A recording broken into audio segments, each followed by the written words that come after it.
What's going on, NuCanoe Nation? Welcome back to another unlimited podcast. Sorry, I'm a little rough in the voice. Been battling a cold. Rona. Knock on wood. Thank you, Lord. But we got an epic show coming up, guys and gals. Hunting season's right around the corner. NuCanoe at ICAST just announced their partnership with Mossy Oak, so I figured let's get this party started. I got Bucky as my co-host here tonight.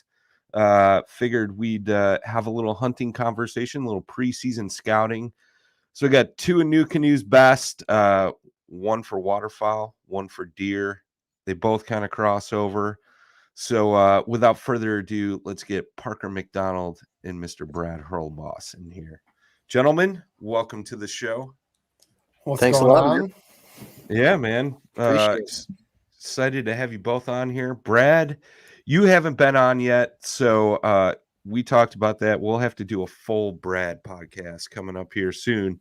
But why don't you give the folks a little background on you, and then we'll jump down to Parker, a little background on you. We did a podcast with you back this past winter. So if you guys want to go back and listen to some of that, I know Parker's, been doing some cool stuff in between last podcast and this one. So, but Brad, why don't you give us a little background on you, my friend? I'm an avid hunter and fisherman. I mean, that's pretty what led me to NuCanoe was the fact that boat could do everything I did and transition throughout the seasons. So it's my fishing platform all summer. And then come fall, I strip it down. I throw a mud motor on it and I chase ducks, or I use that mud motor to get me back to remote islands to hunt woodcock. Cause I'm also a very avid upland game hunter with my dog. Very cool. Very cool. And you're in Wisconsin. I am in Wisconsin. That is correct. I just got back from the Northwoods, did a little scouting, wanted to see what they were doing for logging up there, see what areas have changed, forest matures, get the dog some miles on her right away. Right on. Right on. I like it. Parker? What's up? Background on you, man. Background on you, my friend. I feel fun. Yeah, I was like, was there a question mark there, or was it a thought? What was going on? I feel kind of funny. Both of you guys are sitting over here talking like this, and I'm going to be like, got a twang. That's all right, man. Down here, all the way across the country from you guys. But yeah, I do Southern Ground Hunting Podcast YouTube channel, and typically spend most of my time either thinking about deer hunting or deer hunting, and then a short amount of time where I'm thinking a lot about turkeys. But it's deer for me, man. I can't. I bought the NuCanoe years ago for the specific purpose of hunting with it. I do fish. I fish a few tournaments and bass fish down here just a little bit during the summer, but I've really tried to prioritize my time with my family. I was a big fisherman. That's actually how I met Everett from NuCanoe, or how I knew his name, was we used to fish against each other on a lot of the Tourney X tournaments in Georgia when I lived there. And and so I used to do that like crazy, man. I got addicted to it. I loved it. Still love to bass fish, but man, I just can't stop thinking about deer. Like, it's just kind of my thing, man. I love it. So, yeah, we're down here about to get started in Tennessee this weekend. Going to be heavy on the kayak this weekend in Tennessee for the velvet hunt. And so, yeah, that's me in a nutshell. Like it. Speaking of Everett Park, where's Everett Park? Don't see you in the chat, bro. Blowing me off again. Slacking. Yeah, he's always slacking. He's always slacking, man. Real quick, Brad was talking about Brad does something different. He runs a mud motor on his NuCanoe. Here's kind of last year's duck setup with the mud motor and stuff on the back. So I figured I'd pull that up real quick. Let you guys check that out, because that's definitely something different, something you don't see every day. Very unique, and Brad gets into some heavy marshes and stuff, which is pretty cool. So that was a cold hunt, man. That brings back memories. I mean, I remember looking at that. I didn't see many ducks that day. I was on the wrong side of that front, and I just remember there's a picture also that's from that same hunt of snow just stacked on my shotgun barrel. Yeah. It's like the barrel of my gun is just full of snow. It's always fun. It's always fun. So let's because deer season is kind of opening up first. I know we got early goose coming up here in the north. But Parker, like, what have you been doing for scouting? Like, how are you using the NuCanoe to scout? What's kind of like your scouting ritual before the season kicked off? And maybe some tips and tricks for some of those folks out there that are maybe looking to use a kayak to get into some deer hunting spots. Yeah, for sure. So honestly, man, my biggest the time that I spend the most real scouting, like on the ground, walking a lot, is going to be during turkey season. Out here in Alabama, we really have our seasons are kind of ridiculous, to be honest with you. Our deer season ends on February the 10th. Turkey season usually starts like a month later, mid-March. I think they actually kicked it back this year to like March 20th or something like that. So you really don't have much time from deer season to turkey season. There's not a lot of time right there. And so when you go out and start turkey hunting at the beginning of the season, you really are able to see a lot of the sign that the deer have been making throughout the winter. You're really still catching them, still finding the sign from their winter patterns. And the rut sign even is a lot fresher right there in March, because in a lot of places in Alabama and really like Florida, Alabama, Mississippi, a lot of the southern states don't rut until December, January, and sometimes even into February. And so you're able to find a lot of that rut sign, like the type of sign that you're going to be hunting during the season. Other than that, man, I'm mostly spending most of my time. The thing that I've learned about deer, especially in the South and really even like Kentucky, where I've spent a lot of time at, deer and just wildlife in general seem to gravitate towards water. If you can find bodies of water, rivers, lakes, anything like that, like bigger bodies of water like that, deer just gravitate to it. And there's several factors into that. Water creates a natural funnel for deer. It creates a natural barrier. So a lot of times along water edges, you'll find really, really beaten down trails because they're just basically following that water line. The other thing that water does, at least out here, is you tend to find a lot of really good growth as far as vegetation around water, for obvious reasons. And you can find things out here. I seem to find a lot of persimmons growing really close to water. If you find like a slough or something, you'll find a lot of times that's where you're going to find persimmons, and just like a lot of the browse that they like to eat on throughout the year. It can be found close to water. Here's the other thing that water does, especially if you're hunting public land, and if you're using kayak access for the most part, you're probably hunting a public land scenario. Water is like the furthest point that you can go, right? So when people talk about going deep, I'm going to go deep in there, man. When you go at it from the water, you start at their furthest point, right? Sure. You're the farthest away from the parking area when you're in water, especially if it's a lake, something deep that people can't just cross with water boots on or waders. So a lot of the deer end up getting pushed back to that furthest point. There's other factors. I mean, there's literally so many benefits when it comes to hunting a water anywhere around water, and using that to access the spot. Another thing is thermals. Man, water is the biggest contributing factor to thermals. So if you don't know what thermals are basically think of fog. Early in the morning and late at night, fog goes down to its lowest point, right? Like it hangs out around the water. It hangs out in the valleys. It's really low. Your scent and wind does basically the same thing. Like take like heavy wind days out of the equation. If it was just calm, which it normally is early in the morning and late in the evening, that fog basically is going to, early in the morning when the sun goes down, it's going to settle in the lowest position. When the sun comes up, it burns away and starts moving up. Your scent does the same exact thing, and deer use that to their advantage, not just for human scent, but when it comes to scent, trying to find does. A buck will bed in such a way where during the day he'll be able to smell those thermals rising up to hit him in the face from down below him.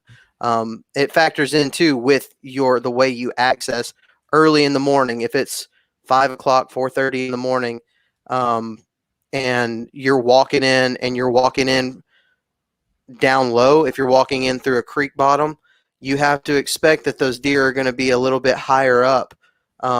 And that's a good thing right then in that moment while you're accessing, because your thermals aren't pulling up yet.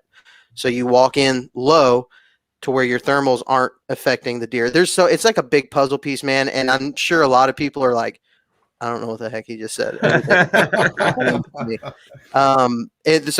But basically what I'm saying is there's so many advantages to coming from the water. And so when it comes to scouting, I am typically this time, if I'm going to go and scout right now, like from July through till deer season starts, I'm not gonna cover a ton of ground. I'm gonna cover a lot of water miles, but I'm not gonna cover a ton of boot miles because I've done most of that stuff during the reality is the sign during the summer is so different from what it's going to be during the season. So if you're trying to go in and look for like trails that you're going to be able to actually hunt, that's probably going to be different by the time the season comes in most parts of the country. You know, you have places like Kentucky, Tennessee, North Dakota, South Carolina, the Carolinas, Florida, where they have earlier seasons that start where you can catch deer in a summer pattern. But for the most part, most of the country is, we start the season here in Alabama, the acorns have already started dropping. Sure. And that's going to affect everything. I'm sure it does the same thing where you guys are at, where a lot of the ag property, if you're around big ag, cornfields, bean fields, whenever they start harvesting that stuff, everything changes. Food sources change, patterns change. And so actually putting boots on the ground right now is really only good for finding terrain that really pinches down movement once the season starts. Trying to find fresh sign is just kind of like, it's not going to work a whole lot right now, right this second and during the summer. So most of the time what I do, if I want to go find a spot, here's what I know. I know deer are going to always be around that water. And you can find on beaches where there's a really sandy beach. If I pull up, I've got a spot marked on the map that I'm like, I want to look at this whole area. I think there's deer here. If I pull up on the beach and there's a ton of tracks, I leave. Okay, there's deer here, and they're probably going to use this area the way that I think they are.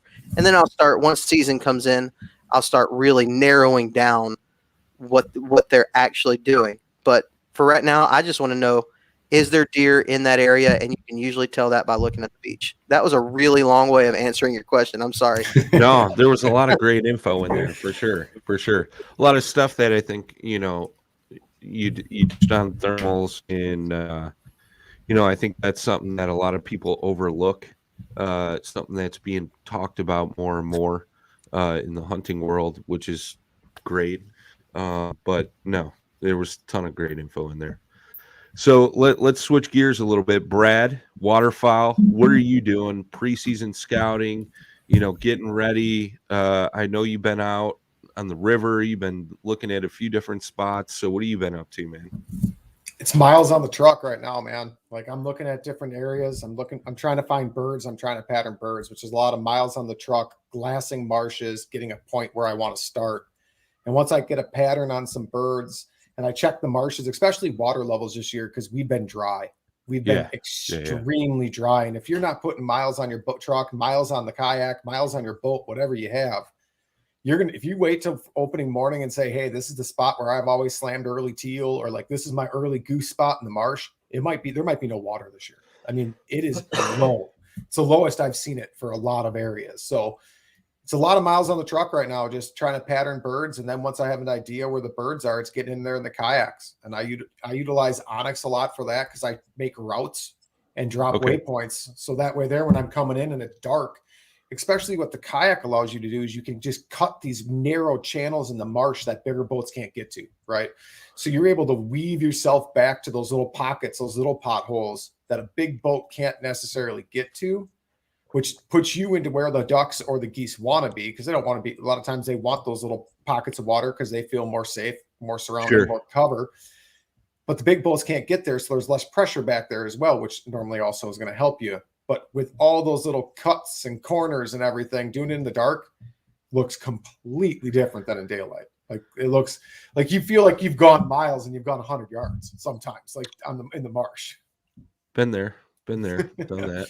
Yeah. So I utilize Onyx a lot with making, at this point, I'm going back. I'm figuring out my ways into these potholes and dropping waypoints in these potholes. I'm like, maybe the cover's better in this area for me to hide in the layout blind.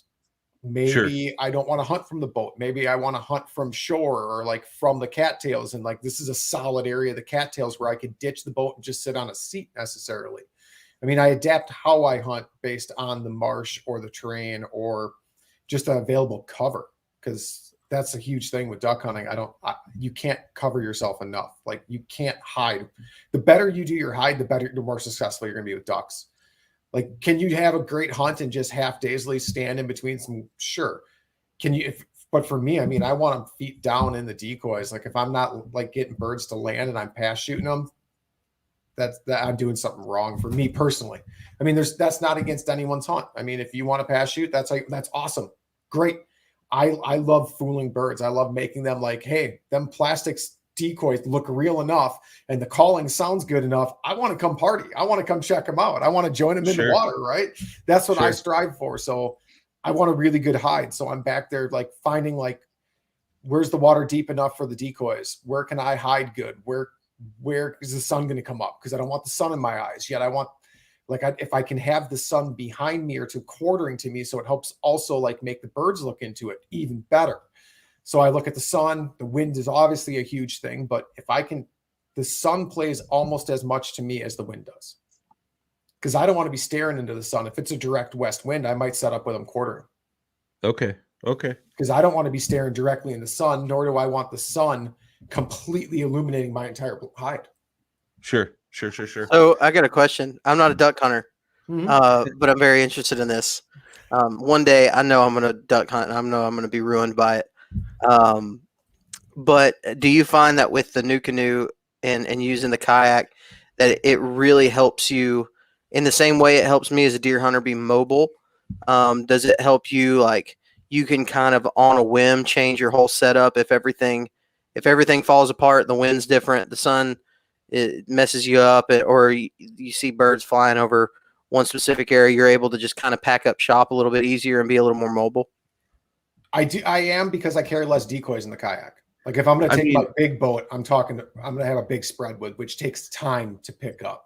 But in the kayak, I'll run 2, maybe 3 dozen decoys, which doesn't take as long to pack up. The kayak's also easier to hide, so you get more hide options. Yeah. Also, so that's where it really helps.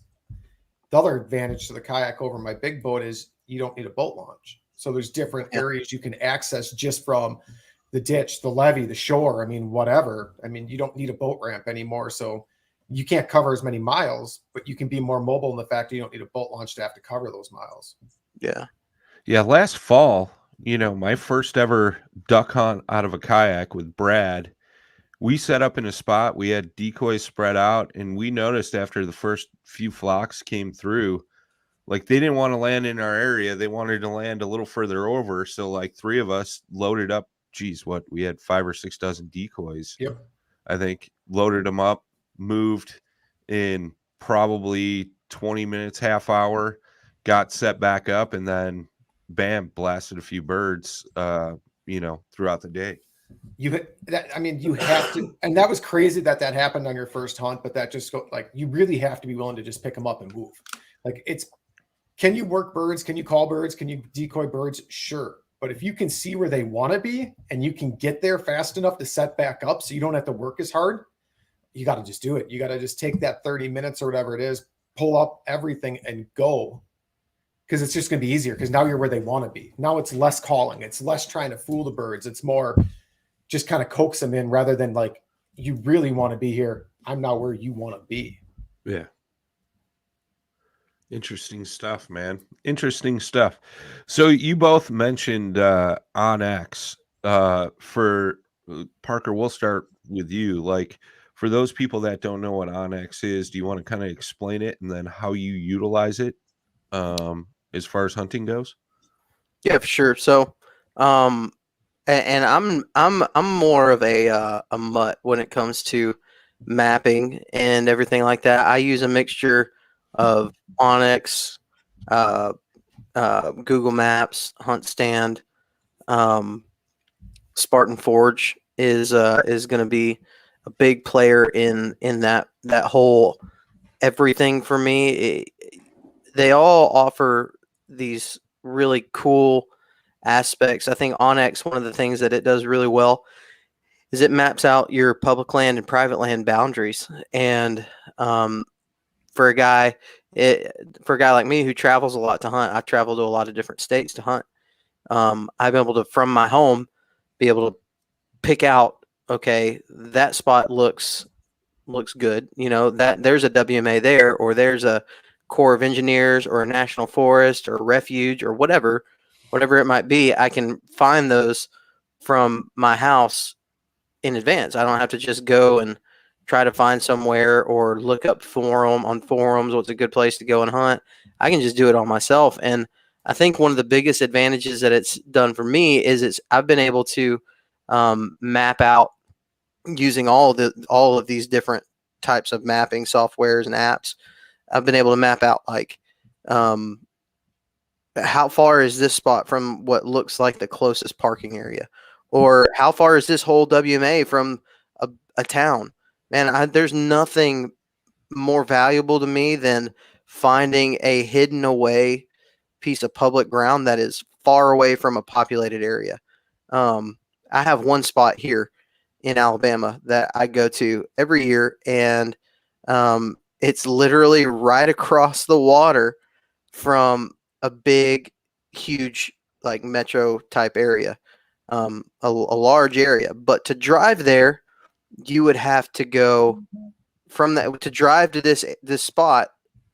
You would have to go like a big like hour circle to the nearest bridge to get over there to it. And what I found is, because people have to do that big hour circle to the nearest bridge to drive to it, I can just put my boat in, I can just put my kayak in and just skip right across and get to this property that is virtually non-pressured, because it's Nice. such a far driving distance away. You wouldn't be able to, I mean, having things like Onyx or Base Map or Hunt Stand or Google Maps, Spartan Forge, whatever, having these type of mapping applications, you're able to pick those little characteristics out.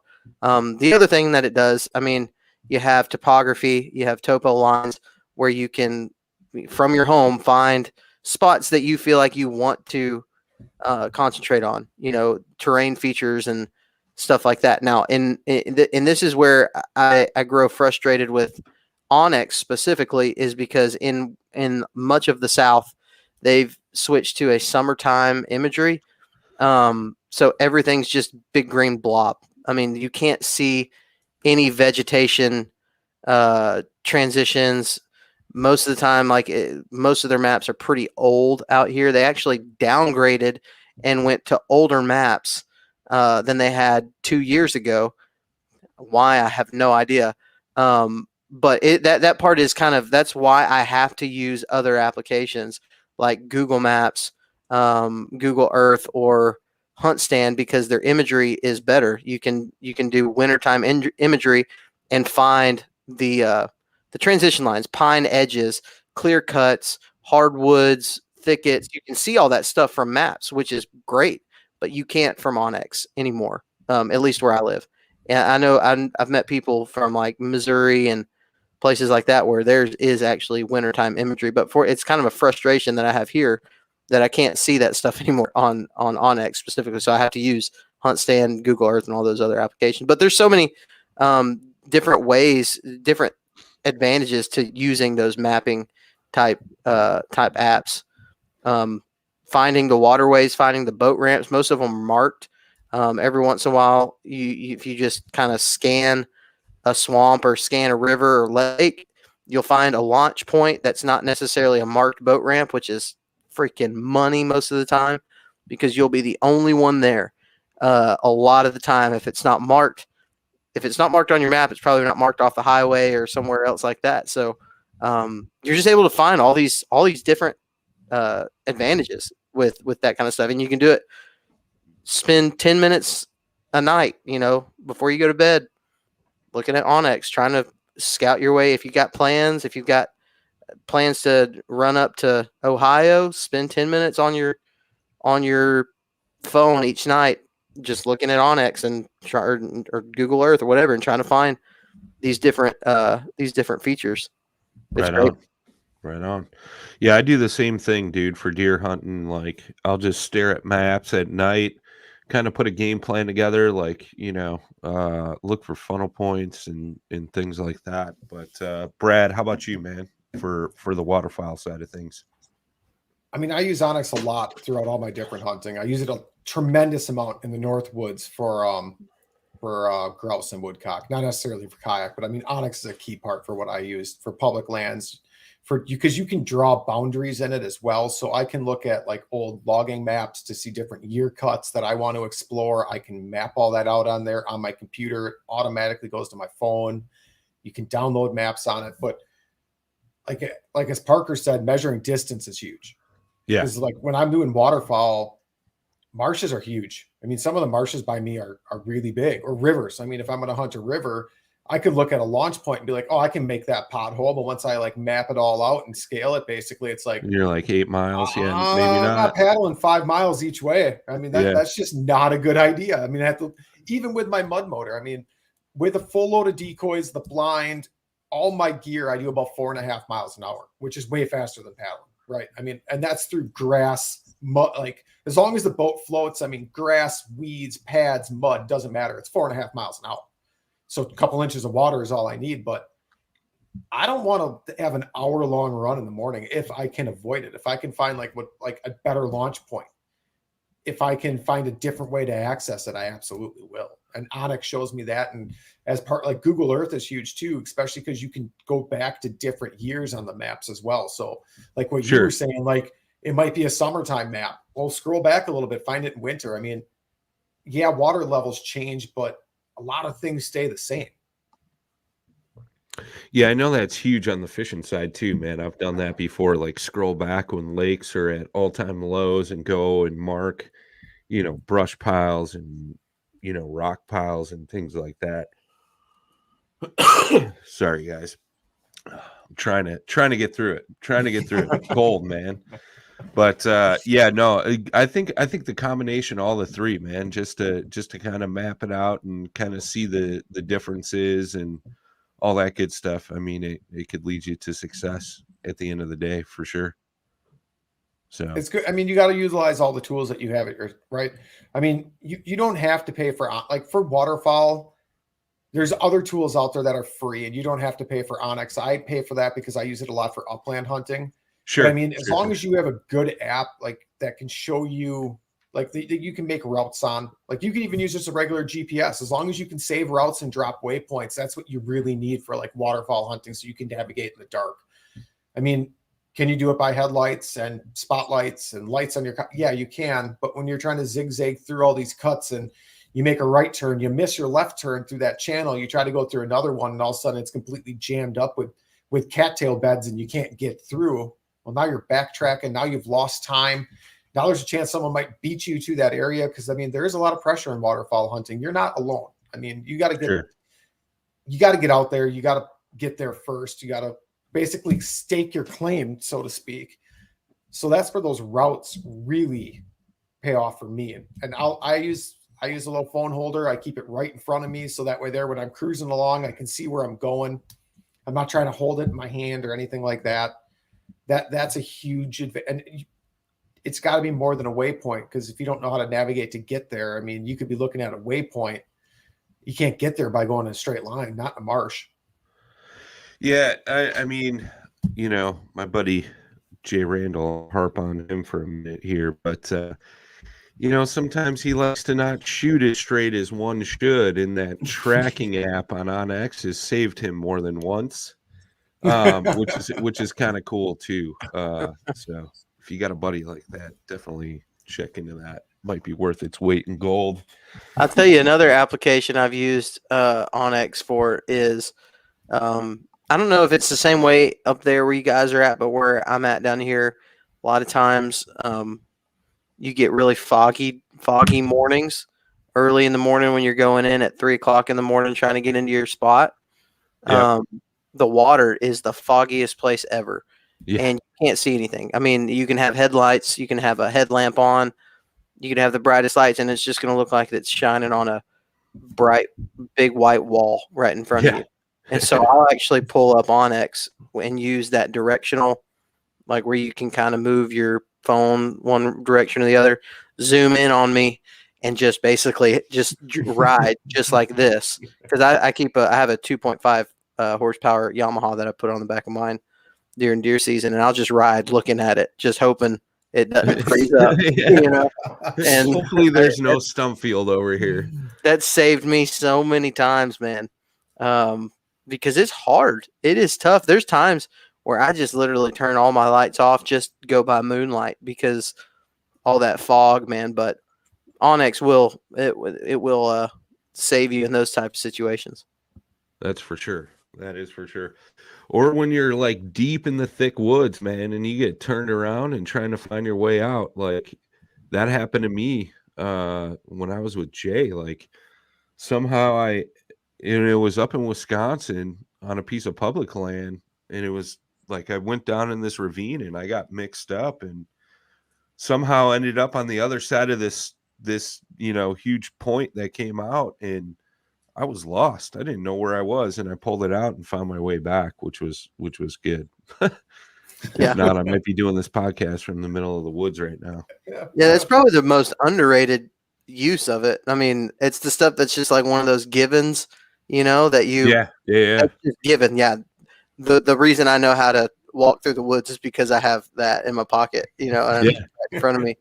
That's the biggest. I mean, I don't know what I'd do a lot of times, especially when I go far. It'd be tough. Well, and especially where you got no signal, because you could do those offline maps, which is huge, and that's what saved me. Good thing I had that offline map saved, because there was no signal where I was. That's right. Well, go ahead, Brad. I was just gonna say it's a great tool all around. Like I think I touched on it slightly, but I think one of the greatest features is the fact that I can just do everything on my computer. I can view everything on a nice big screen and just save it all. And everything I save on the computer, waypoints, like I've made routes on the computer on ways I think I can get back to something, and then followed that on my phone because it's instantly there. Like it just everything links. So like that's where I use it the most, is computer scouting to bring it actually into the field. Mm-hmm. Sure. Casey Starnes in the chat. I will drop the link in the chat for you, my friend. Well, as we wrap up here, man, Parker, what do you got coming up? I know you're starting in Tennessee. What's your hunting season look like, my friend? Dude, so this is my first hunting season as a self-employed person. So probably the last time that I talked on both of you guys' podcasts, Brad, I was on yours. What was that? Probably 4 months ago, something like that. Yeah, I was right after turkey season, I believe. Right after turkey season. And then Brian back in the winter. I've been a worship pastor probably full time since I was 18. So I'm 30 now, and my dad's a pastor, and so I've been in ministry, church work pretty much my whole life. And July 1st, I went completely freelance graphic design, website design. And so I work for myself now. And that means I can make my own hours, and I can hunt when I want to hunt and work when I want to work. Obviously, you got to make money and put food on the table. But I definitely overextended myself for this season. I'm going to start off in Tennessee this weekend. And then on next Wednesday, I fly up to North Dakota. Going to do a bow hunt up there in North Dakota. Come back here. Season starts here October 1st. And then I have got a October the 23rd, I head out for Kentucky. And I'm going to go to Kentucky. My plan, if everything goes well and everything goes perfect, which inevitably it will not, because it's all going to be up to deer at some point. Deer movement plays a big part in this, but October 23rd, I go to Kentucky. Then I'm going to go to Indiana, Ohio, and Pennsylvania, and then come back home mid-November. And then our rut kicks off here in Alabama on where I hunt. It'll kick off the beginning of December, and do that, hunt the rut here, then probably go to Florida early January and do a hunt down there. And then if I'm not dead, by that point, then maybe try to get over to Mississippi for a late season. They have a late rut there in Mississippi. It's going to be pretty crazy, man. I got a lot of plans. It'll probably change a little bit, but that's kind of what I got in my head right now. You're my hunting idol now, bro. Don't say that. Don't say that yet. Casey Starnes in the chat said, "Where in Tennessee you heading?" Can't say. Yeah. Can't say. He's in Cleveland, Tennessee. Sorry, Casey. I cannot say. However, I hear there's good hunting around Cleveland. So okay, there's all that. Right. All right. He said he noticed your slang too. Yeah, slang. he talking about the way I talk. I don't know. Brad, what's your plans, man, coming up for hunting season? Well, this Saturday is the inaugural Waterfowl Hunters Expo in Wisconsin, so I'll be there with NuCanoe. If you're in the Wisconsin area, check it out. It's kind of a smaller version of what DU used to do here, but they're trying to build it up. I mean, this is the inaugural year. I'm really thinking there should be some good things there. I mean, I'm excited for this. I'm excited to have a festival like this again in Wisconsin. I think it's going to be good. It's a one-day only event this year. So cool. If you're around Wisconsin on Saturday, come check it out. And then next Wednesday's early goose, early teal. It's the opener, September 1st already. It's game on. So I got a vacation day for that. I've got some things scouted. That Labor Day weekend, I'll have to back off right away because that's the anniversary with my wife. So we're doing a camping trip. So I kind of missed most of the early teal, but that's all right. That's all right because it's going to be a good season. I've already got my northern opener planned with vacation for ducks. Southern openers planned. I'm going to be taking all the paddle and fin guys out. Whoever wants to come, who's going to be in Mississippi for that tournament. I'm going to take all you guys out for the tail part of early goose there at Goose Island, Pool 8. It's going to be. I'm hoping it's awesome. I really am. Yeah. Then it's October and it's game on for ducks and grouse. I'll spend a lot of time in the North Woods. I use the NuCanoe also for grouse. I know we didn't really touch on that, but there's different ways to like how Parker accesses properties for deer. I'll do the same thing for grouse because grouse hunters only pushing so far, just like deer hunters only pushing so far.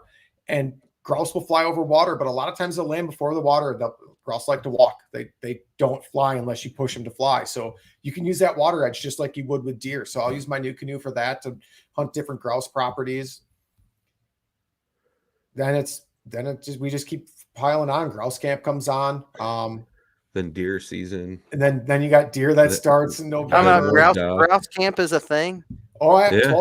12th year. Grouse camp. Absolutely, yeah. Man. Y'all got all kinds of birds up there that people hunt. Like down here we got. I mean, it's ducks and you got duck hunters and stuff like that. But like dove and turkeys about what people hunt down here. As far as like not waterfowl. And y'all got grouse. Y'all got all kinds of stuff that people hunt. I feel like we got the rough grouse. We have a little patch of sharp tail grouse still in Wisconsin. There's wild pheasants here and there. The DNR does a put and take program on that. We got the woodcock migration that comes through. We have doves as well, and then our waterfowl. So yeah, and then after that we go to deer season. Now we're into December, and I'm planning a trip either to possibly Kansas for quail, or I was invited to Arizona for quail. So we'll see how ambitious I get there. And then January, I'll be down in Arkansas for ducks. Nice. I like it.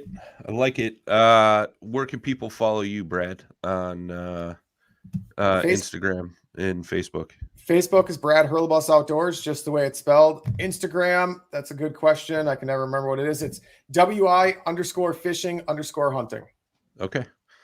And you do a hunting podcast every other week? I do. It's part of Paddle and Fin. It is the Feather and Fur podcast. Last episode was last Saturday that aired, which was a great one. There's another fellow Wisconsin upland hunter that's also got a wired hair griffon. So we talk a lot about dogs, a lot about dog training, different types of bird hunting, deer hunting. We kind of pretty much touch on all of it. Nice. Parker, plug it away, man. The YouTube, the Instagram. Yeah. If you're hiring and you need somebody to travel with you throughout all these seasons, I would like to send in my application. Just listen, I will hire anybody for free. If you would like exposure, you can come on and we'll film some stuff. I've actually been talking to a couple relatives. They're wanting to learn how to start filming and doing camera work and stuff. So I'm like, hey, I got a perfect opportunity for you if you're okay with waking up at 1 a.m. So we'll see how that works out. But yeah, I try to make everything pretty easy. It's Southern Ground Hunting. You can go to YouTube, type in Southern Ground Hunting, and find it there. Instagram is all lowercase, all one word, Southern Ground Hunting. Facebook, same thing, facebook.com/Southern Ground Hunting. And yeah, I think that's and on podcast, we're on the Sportsman's Nation Podcast Network. So you can find us there, or you can just search Southern Ground Hunting wherever you listen to podcasts, and we'll pop up there too. Right on. Can I close out the show with your 10 deer in 3 states video? Yeah, go for it. Let's do this. We'll see you guys next week. As always, thanks for tuning in. We're here every Tuesday night, 7 Central, 8 Eastern, 5 o'clock on the West Coast. We'll be back to fishing next week.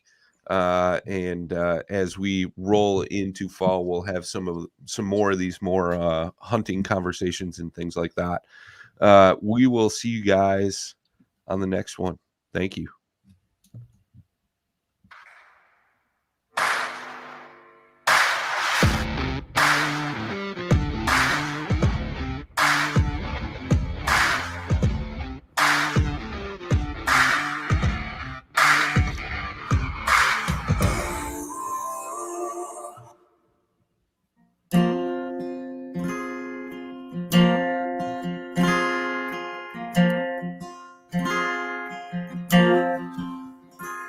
Daddy worked like a mule, mining Pike County coal. God, dude. Till he messed up his back, couldn't work anymore. He said one of these days, you'll get out of these hills. Keep your nose on the grindstone and out of the pills. You see, the ways of the world will just bring you to tears. Keep the Lord in your heart and you'll have nothing to fear. Live the best that you can. Don't lie and don't steal. Keep your nose on the grindstone and out of the pills. Well, Daddy, I've been trying. I just can't catch a break. There's too much in this world I can't seem to shake. But I remember your words, yeah, they bring me the chills. Keep your nose on the grindstone and out of the pills. Keep your nose on the grindstone and out of the pills. I need to get that monkey off my back. Keep in mind that a man's just as good as his word. takes twice as long to build bridges you burn. Hurt in this world, time alone cannot heal. Keep your nose on the grindstone and out of the pills. Well, Daddy, I've been trying, just can't catch a break. There's too much in this world I can't seem to shake. Oh God, I remember your words, yeah, they bring me I was literally about to put my chill. camera alarm on. Keep your nose on the I guess you heard me grindstone, breaking these tree limbs. out of the He came pills. right down. He came Keep your right down the way nose right here. on the grindstone and out of the pills. Well, Daddy, I'm trying, just can't catch a break. Too much in this world I can't seem to shake. But I remember your words, yeah, they bring me chill. Keep your nose on the grindstone, out of the pills. Keep your nose on the grindstone.